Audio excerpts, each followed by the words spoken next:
information. Yan.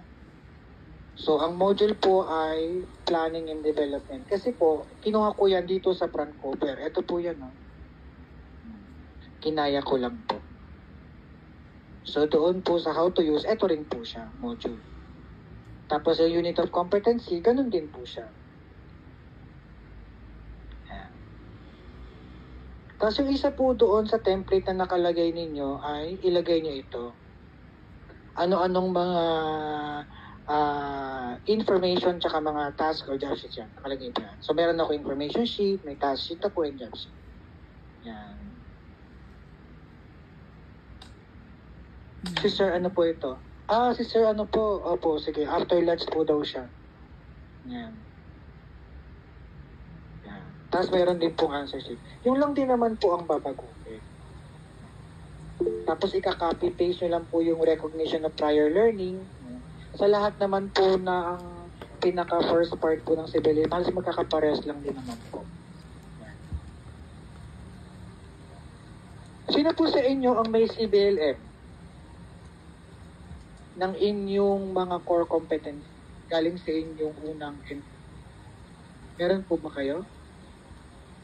Kayo, Ma'am Irish, nung nag-aral po kayo ng teaching po, meron pong binigay sa inyong CBLM? Wala akong natatandaan, sir. Ang copy lang na nasa akin yung namin, yung ER. Apo. Try nyo po yung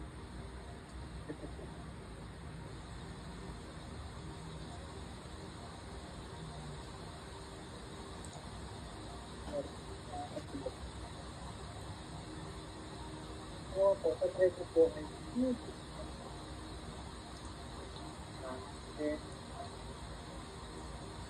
Sir, mahina.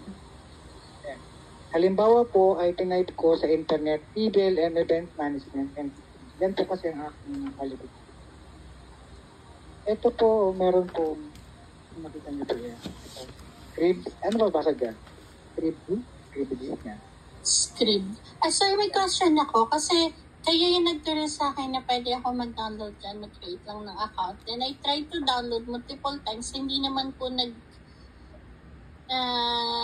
download successfully yung file. May ganun po bang instances?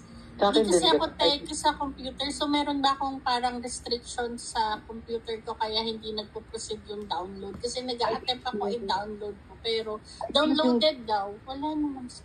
Yung ganyan, ma'am, I think yung account, yung email mo, you will subscribe your account, yung email mo na dun sa, ayan, nasa site na yan.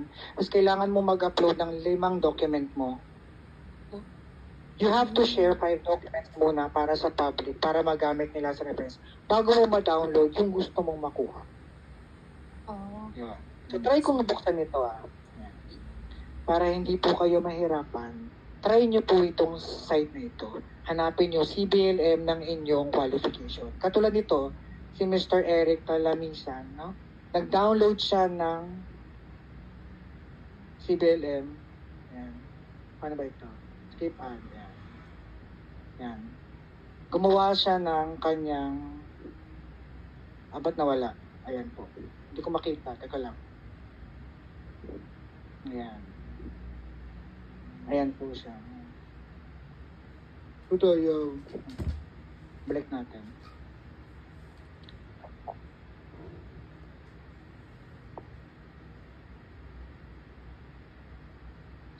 Meron po kasi dito sa site na to, makikita nyo yung buong CBLM na ginawa nila. Pwede nyo rin pong ilagay yung CBLM ng mismong LO na inyong pinili. Katulad po nung sa akin, pumili po ako ng CBLM dyan. Ang nilagay ko o yung LO na aking napili, yung event brief, may lumabas po.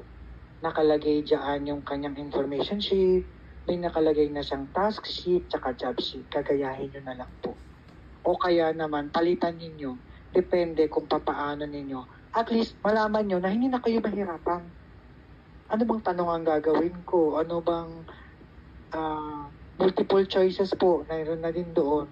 Gagayahin nyo lang po. Pero syempre, papalitan natin ng konti. No? Para lang po, na ipapattern lang din natin sa inyong gusto. Pero based po sa aking nakita, meron po mga ganyan akong nakita. May CBLM siya, may CBC siya, may session plan din. Try nyo po, baka meron po dyan. So, yan po yung aking nakita. Kung halimbawa, nahirapan po kayo, paano ko ba i-visualize itong aking information sheet at module? Meron po dyan. So, i-off ko lang po. So, balik po tayo doon sa, ayan. So, nandun pa rin po ako sa 7A, how to use this competency-based learning material. So, most of this po ay copy-paste lang din naman. Tapos yung learning outcomes, ilalagay nyo lahat ng learning outcomes ng UC na napili ninyo.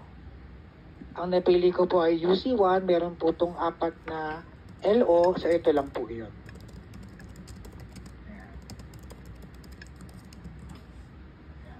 Tapos doon naman po sa kanyang performance criteria, ayan po yung aking LO1. Ayan. Ano po yung mga performance criteria na nakalagay dito? Nasa TR nyo po yan. Di ba po meron po kayong LO1, tapos meron po kayong performance criteria sa kanan. Papakita ko sa inyo.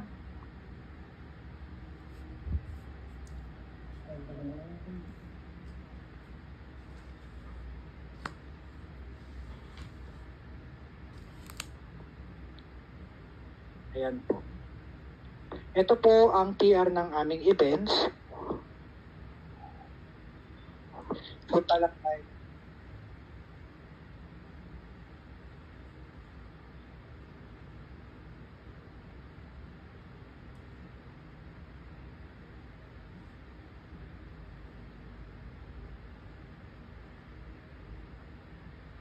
Ayan. So, pag pumunta kayo sa inyong core competency, ito po yung pinakauna kong UC. Yan. So, yan ang aking pinili. No? Meron daw siyang 4 na LO. So, ito lang yung ilalagay nyo. Yung contents of the event. So, pag pinalikan ko itong aking how to use, ito rin po yan. So, sa aking LO1 may 3 performance. Sa LO2 may 3 din. LO3, 2 lang. And then sa LO4, 2 lang din. So, gayahin nyo lang din po. Okay po tayo dito? Nakakasunod po ba?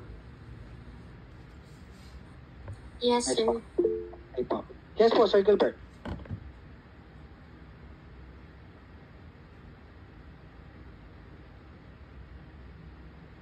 Yes, sir. Sir, nakamute po ata kayo. Sir, pakiulit nga yung sequence ng pagmula ng how to use tapos pababa sa ano. Up use po. Ito po. Ayan po. Kaya sir, bibidyohan ko lang. Mahina kalaban. Sige. Sige sir, Sige. scroll down mo sir. Scroll up. Scroll up natin. I-slow natin ng ano. So, ito po yung sa how to use this competency-based learning. Papalitan nyo lang po yung mga naka-goal setter. So, dun sa template ni Sir ng 7A, how to use the competency, papalitan nyo lang po. So, sa akin, nilagay ko ang module, ito ang aking module title. Yan po ang aking nilagay. No? Tapos, dun sa unit of competency, anong competency po yung aking pinili? UC1 po ang aking pinili. Ito po yung aking napili. Ito po yan. Core competency. Kung po sa core competency, di ba papipiliin po kayo kung ano UC po ang inyong gagamitin? Ako po nabili ko ay UC1. Ang title po ay Plan and Develop Event Proposal or Plan. So, dun sa aking 7A na form, how to use, ito rin po yung aking Plan and Develop Proposal.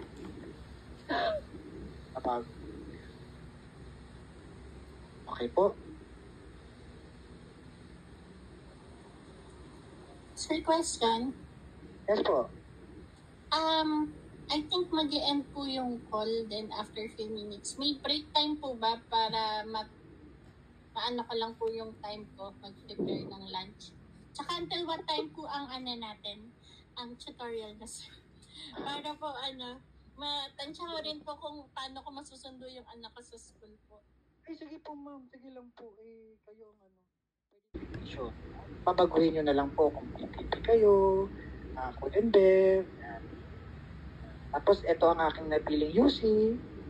Tapos yung module ko ay katulad din ng UC ko, may ING lang.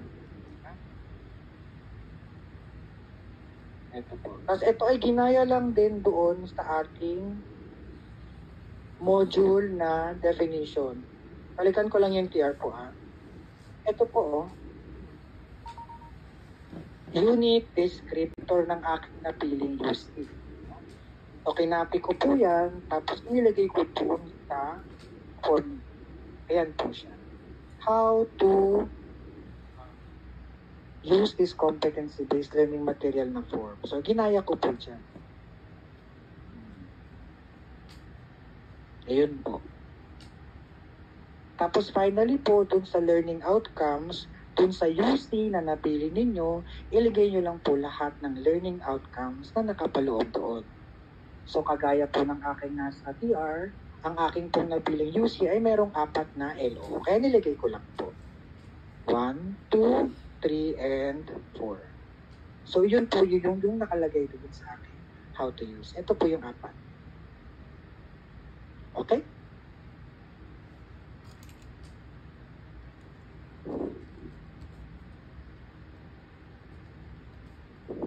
Okay po, Sir Gilbert?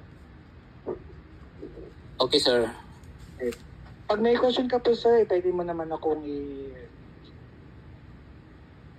Okay po. Or mag-message ka dun sa GC, nakikita ko naman po. Sige Pwede po, ko sir. lang- Maraming salamat. Okay po. Ayun. Meron pa po tayong question. Kasi 7 minutes na lang po eh. Magchismisan na lang muna tayo. Ayan. So, bali, ang na-cover pa lang po natin ay session plan, yung CBLM na front cover, at saka po yung 7A. No? Try natin na i-explain pa yung hanggang dun sa performance criteria checklist. No? Siyempre, magla-lunch muna tayo para makapag-prepare yung mga ating mga mamis dito.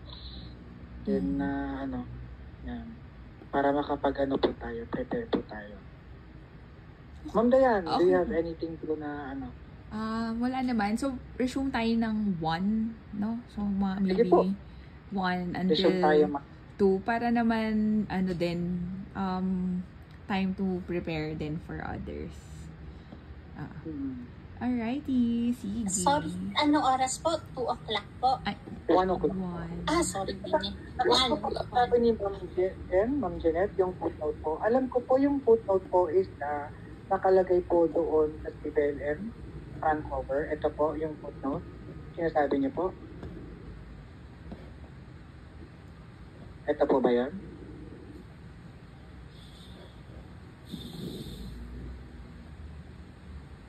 Hindi ko po alam kung meron pong ilalagay na footnote doon sa